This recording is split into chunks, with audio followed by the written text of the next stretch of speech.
Welcome to this week's episode of the CPG View, the number one CPG information source for global omni-channel leaders. Preston, welcome to this week's episode of the CPG View. You and I were just chatting about it. I think you and I both have had scheduling conflicts for probably half a year now, and I'm so happy we were able to do this. But before we dive in, would you mind introducing yourself and the company that you're with or used to be with? Sure. Yeah, Preston Rutherford. I co-founded a consumer apparel brand called Chubbies or Chubbies Shorts in late 2011 and was one of the four co-founders, part of an amazing team. And we effectively are the brand for weekend apparel for that Friday at 5 moment. And we were acquired in late 2021 and went through an initial public offering about 56 days later. So it was a pretty crazy time. Again, all the credit to the team for making all of that happen. And now Chubbies is part of a public company and crushing it like I could have never imagined. And now in this next chapter, transitioned to helping brands, whether it be through advisory. We created a software business to kind of measure brand targeted toward performance marketing. And we're also helping, we've got a creative agency as well. So a bunch of stuff going on right now. It's a lot of fun. That's awesome. Yeah, I won't mention any names of brands, but I because I don't know if they're competitors or not competitors or even linked to what you did in the past. But I do feel like what you all started ended up becoming a movement that even, I bought a pair of pants yesterday actually, and I have a feeling that company was started almost on the backs of what you all, got onto probably 10 plus years ago. So yeah, excited to dive in. And big fan also Awesome. too, of what you share on social, like Oh, thank you. I share very nerdy e-commerce omni-channel things, and I think yours are less nerdy, much cooler, founder-led D2C. I typically will reshare a lot of what you put out Yeah. there. Uh, Thank you for that. Appreciate it. yeah. Well, let's Yeah, dive in. trying to make it fun while being nerdy at the same time. Yeah, hey, that's funny. It is interesting how it's full circle. The nerds at the later stage of their career end up coming back around. So, folks like us that kind of nerd out on things, it's funny how it's a full circle. That's right. But That's hey, the hope, at least. I know. Hey, I wanted to ask you, you mentioned this before, you co-founded Chubby Shorts. Can you share some insights into building a CPG brand that resonates with consumers, but also you all did this incredibly well. You really stood out in a very competitive market. Yeah, I mean, to say there wasn't luck associated with it would be a lie, right? So there's that. Let's just put that there. And then there's also people, I mean, I was blessed to be 25% of a founding crew of people who are the smartest, hardest working, most creative, most selfless people on earth, other Chubby's co-founders. And then the team that joined us were unbelievable, right? To where you couple that luck with this team. And, I think not that it was easy. I mean, took 10 years of thinking you're almost going out of business. And then the next day you get acquired. So, you go from being the biggest idiot to being the smartest person on earth. But you put those two things together and you can get pretty far, right? And then we were just blessed with an awesome community of people who were feeling on the same wavelength, the same vibes that we were, right? We weren't being served by the status quo. And it our effectively response to status quo and response to what was cool at the time kind of struck a chord, and we were very grateful to be a part of that. But it was just what we were feeling. We were, for context for the listeners or the viewers, we were in a time where long cargo shorts like the Jersey Shore, the Ed Hardy, the Abercrombie and Fitch were kind of the main thing at the time. So in a lot of ways, we were kind of a response to that, where we're not going to take ourselves seriously. We're going to have fun. We're going to welcome everybody. This is about just like being who you are and owning that and being a little bit irreverent and really owning your time and your freedom, right? Like the weekend. That's why we were oriented around the weekend. Friday at 5 is when your Chubbies time kicked off, when you threw off your slacks and your button down and you threw on your Chubbies, and the time was yours and you were the owner of your destiny. And so we just really, all of those messages, we were part of a cohort of people who graduated college in 2008, global financial crisis, stress. I thought I was a smart kid, couldn't get a job, and it was just like really tough. So I think all of those sorts of things really helped. And then, there's the million other things, but, trying to be different Mhm. obviously matters. Trying to make sure you've got something that elicits a response, and it's okay if it's hate, right? Because when you create something and you've got a brand, some people are going to hate it, right? The worst thing is to not get people to feel and to engender apathy. So I think having something that was super clear too, like we were the opposite of Abercrombie and Fitch. We were the opposite. Abercrombie and Fitch is cool now, but 2011, Yeah. right? Yeah. Different. Yeah. 2011, it wasn't. We Yeah. weren't, Agreed. yeah, we weren't washboard abs. We weren't standing with our shirts off, spraying you with cologne while you walked into our store. We were just barbecuing, having a good time, not worrying if we had a little bit of a beer belly and whatever, right? Yep. So it was nice. And that it was just a very clear difference from what everyone was doing.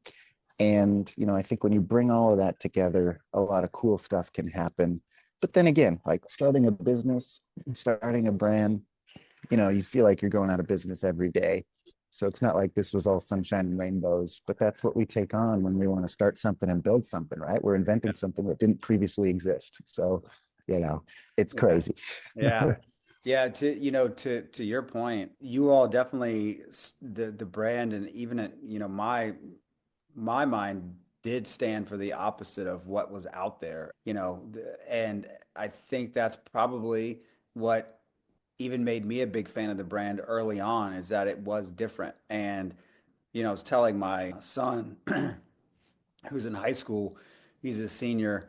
I told him it's kind of this notion of there's so many times that, we don't get invited to a party or to go sit at a table or to go to a meeting. And that's actually good because that happens enough, and you start your own meeting. You start your own table. You start your own conference or Totally. our podcast or what have you. And I think that is, you all are definitely onto something super early on. To your point, sure, what's that old saying? Luck is where opportunity and preparation meet. And I Right. think you Right. all Right. were in that strike zone. So very, very, So, very cool to see. I wanted to ask you, Preston, what strategies do you find most effective for driving growth and building loyalty within the CPG sector? Let me just preface that with folks that are listening. If you haven't heard of the brand, which I'm sure you have, but if you haven't, just fans that are highly loyal, folks that would only buy gear, merchandise from this company. That's the premise of this question to Preston. So I didn't mean to cut you off. I just wanted to tee that up. no, no, I appreciate it very much. First, it's hard. So it starts with great product, I think. And then it also starts with, so it is total chicken and the egg, but it's sort of like chicken and egg. But it also starts with great content, right? I mean, you said this earlier. We are in a commodity business, as a lot of CPG, as a lot of consumer is, right? We make something that anyone can copy. I mean, there are clearly patents, there are clearly things that we do on the margin that make us different, blah blah blah. But I mean, we had tens of maybe more brands make our exact product and to try to be exactly like us, right? So then how then do you still have a business? I think we, at least from sort of like the marketing or community or brand building side of things, no one can really replicate your content. No one can really replicate the exact ethos or identity or vibe or like the person that your brand becomes. And that then is your sort of like sustainable differentiator. And I think we effectively co-created it with our audience. It was like this conversation because our business started by selling to our friends. And then our friends told their friends who then bought from us, right? It was one of those really organic things. So I think to build that loyalty, it is, at least for us, and my recommendation, my lesson is to treat your customers like your friends, regardless of how big you get, rather than being a company serving faceless customers. Now, that sounds obvious, but I think the takeaway there, right, is so much marketing, community, actions that we do in building a brand are just checking a box, right? And it just like we're numb to all that crap that Mhm. fills our feeds, that the emails, the blah blah blah, the direct urgency. Hey, here's my feature. Here's my blah blah blah. Right. So it's like, what are we going to do to earn people's time and trust and attention and loyalty? Right. It's hard work. Right. So it's, I think for us, we just spent a lot of time trying to make good content that people would laugh at, that people would remember, that people would share, where people felt like we were giving our all. Yes, giving our all on the product, like constantly innovating on the product side, to where we were just constantly bringing newness, and people started to know that from us and trust us for that. And that drives loyalty too, right? Because you present a variety of buying opportunities where it's not like you need 15 pairs of short khaki shorts, you know what I mean? So we got to keep bringing the heat on the product side, but same thing on the content side. Like, what keeps you in love with what we're doing, wanting to be a part of it, grow up with us, which a lot of our customers did. And it was just really hard, to do it a lot, to try to make people laugh, try to make people feel something, try to make people want to feel like they're our friends, right? And Yeah. when you feel like you're marketing to someone who's a buddy of yours or talking to a friend rather than like some faceless customer, right? You have a level of accountability to the content you're putting out there that you can't just phone it in, Yeah. because your buddy will slap you Yeah. upside the head if you put Yeah. out something that's junky. So trying to have just like a higher standard. And I think that compounds over time on top of the compounding from the product side. I really love that point about gear your marketing as though you're marketing to your friends, to your buddies, and as opposed to just a blank face out there. I've been in my career, I spent 15 years at a company that does over $10 billion a year in annual sales, and then I spent 5 years in private equity. Again, kind of multi-billion dollar type of outfit. And to your point, during that period of time, you see really sweet spots of the formula that works. And then you also see great brands that maybe the formula doesn't work. To your point, I don't think ever it's intentional, but the the team gets lazy or gets comfortable or is kind of signaling off the wrong cues. But I agree with your point as treat marketing like you're marketing to your friends. And I don't know if you know this or not, but we started a group, a community called the Retail E-commerce Club a couple of years ago, and our mission was pretty simple: is to educate, encourage, and empower high impact digital leaders. And we were really building a community. We're really building a friend network and then scaling it. But it was for individuals who are trying to solve problems similar to you. I think you maybe rose up to like the CMO ranks. I don't totally remember. I think that was the case, or on the marketing side, but like just getting around people that were solving Sure. problems similar to what you were trying to solve. And that has grown tremendously. And similar to the podcast, it's honestly to try to elevate individuals and help get their message out. So really, I mean, you said this. I didn't know you were going to say this. Is like treat this like you're trying to build something or you're trying to create something for your friends. Almost everything that I'm personally involved in, I treat it that way. So that Sweet. really resonates with me and what you just said. Nice. Nice. I love Yeah. that. Well, Preston, I want to ask you, I know you post a lot about this on LinkedIn, and for those that don't follow you, please go follow him. He's probably one of the best out there at this specific thing that I actually follow. But, I wanted to get your thoughts on why do brands often become overly reliant on short-term revenue strategies, and what is a consequence or two of the dependence as it relates to their long-term growth? Yeah, I mean, I think it's one of those things where short term becomes really attractive, right? If we try a thing like running a sale, let's because most brands start saying, I'm never going to discount, right? And then we try it and it works. Works being defined as, short-term revenue pop, right? You don't feel the negative impacts downstream of devaluing your brand, but you certainly feel revenue go from here to here. Or you start running those Facebook ads, right? And you put $1 in, and 15 minutes later, you get $10 out, and you're like, whoa, this Yeah. is something, right? So it's something I think we all go through, and it's largely what modern consumer brand building has been about, right? It's about growth, growth, growth, revenue, revenue, revenue. And it worked, I think for the last, I don't know what you want to say, 10, 15 years, it's no longer really working in the last, let's say 5, right? We got to actually be cash generative assets. But it's one of those things where I think everyone goes through it as part of like a brand life cycle. You just sort of like realize, okay, like I can suck all the juice out of this thing in the short term, but I am gutting myself if I want to be a business who can grow to from here to here profitably, right? So I think it's just something we learn, but like the implications of getting overly reliant on the short term, right? You get into this doom spiral, right? I think every brand has experienced some version of it, right? Where you do the discount, you see it works, so you go from running one discount a year to two. You like that. You got a positive comp the following year. You're not really feeling like you have the tailwind, so you got to add a third sale and a fourth, right?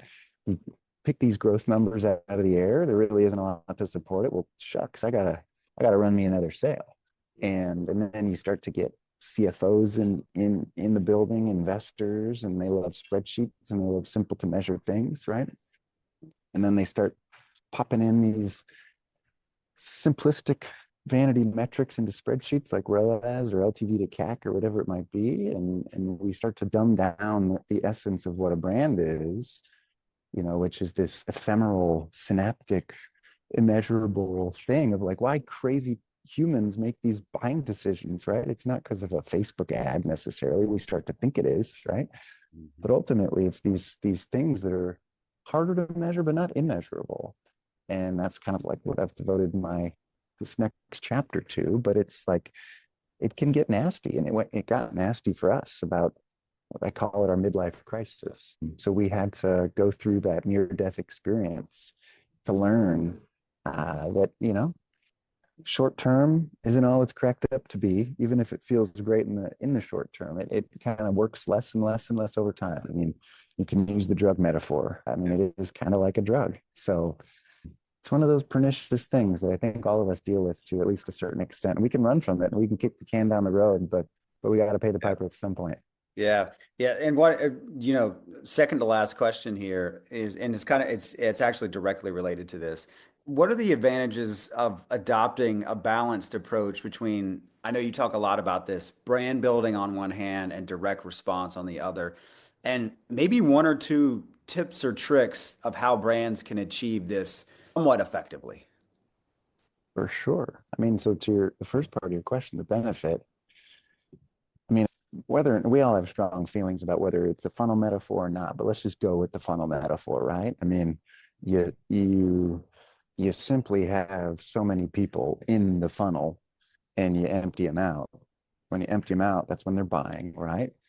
What we experienced, and I think a lot of brands are experiencing, is that their current status quo is really good at emptying out, but the filling, it's happening, but just far slower than it needs to in order to grow. Now, why you do this, why you find this balance, right, is because short term only doesn't allow you to go to where you want to go. I mean, there's like zero examples of brands that get to like 100 million at a 20% EBITDA margin only doing performance marketing. I'm sure there are examples, Right. right? I'm not an idiot, but Yeah. they are filling the funnel. Like whether or not they'll tell you, like if they say they're only performance marketing, they are doing brand building, right? Fundamentally, right? That's the only way that the unit economics work, unless you have 100% gross margins, which no one does, but some have 90, right? That does exist. So a couple of tips. I mean, I'm not saying discounts are the devil, right? But they're tough, right? So they have to be handled with care and they have to be used for a reason. And you don't want to get into a place where you're just doing it more and more as your only lever to grow, right? So that's number one.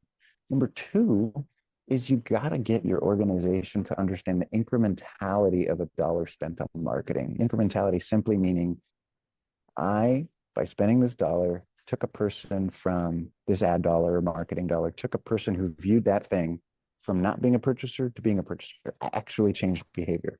So much marketing dollars right now are being wasted on things that show as like, oh, I'm running out of 5 ROAS and that pads my whole ad account.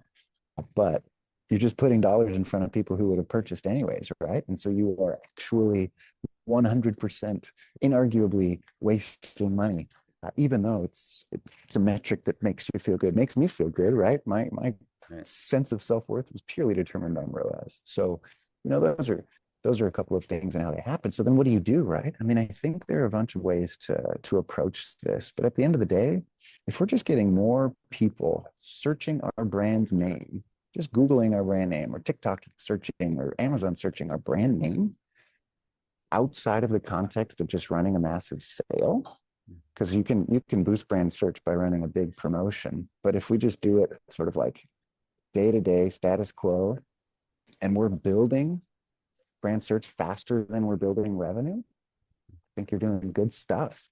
Now, there are a variety of other ways to measure it, and it's hard to get an immediate impact, which is why we built this marathon tool to help you get an immediate, like direct response, 1 day click type read on your brand and whether you're building it and how you're building it. But that's a very simple way to go about it and have brand search be the thing that is as important or more important than your direct response Love ROAS or that. whatever it might be. Love that. Yeah, no, to your point, it's, e-commerce too. I think about even, this applies direct to consumer as well, but marketplaces definitely is, e-commerce is a keyword and keyword phrase game.